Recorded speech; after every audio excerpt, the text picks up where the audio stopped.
आपण पाहत आहात रायगड टुडे न्यूज, जनमनाचा कानोसा, समाज मनाचा आरसा। नागोठाणे शहरात ढोलकी विक्रेते दाखल, गणेशोत्सवामुळे बाजारात चैतन्य, नागोठाणे रोशन पदके। नागोठाणे शहरातील व परिसरातील बाजारपेठेमध्ये ढोलकीचे स्वर घुमू लागले आहेत।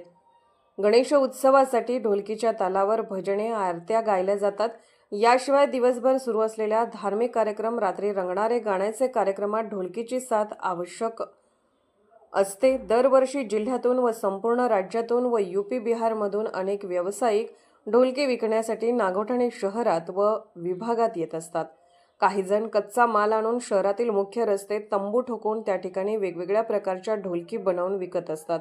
त्यामध्ये ढोलकी, नाल, पखवाज, डमरू, जंबे असे छोटे मोठे प्रकार असून आकारानुसार 200 रुपयापासून 1000 रुपयापर्यंत त्याचे दर आहेत। सध्या चाकरमानी मोठ्या संख्येने गावाकडे निघाले असून महामार्गलगत ढोलकी विक्रीसाठी बसलेल्या व्यावसायिकांकडून मोठ्या प्रमाणात ढोलकी खरेदी करण्यात येत आहे। गणेश उत्सवाच्या पार्श्वभूमीवर वातावरणामध्ये चैतन्य पसरले आहे। बाजारपेठा सजल्या असून खरेदीसाठी गर्दी होत आहे।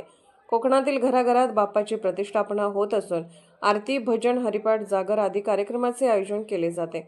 यावेळी ढोलकीच्या तालावर गाण्याची मजा काही औरच असते। त्यामुळे दरवर्षी आवर्जून ढोलकी खरेदी करीत असल्याचे येथील व्यापाऱ्यांनी सांगितले।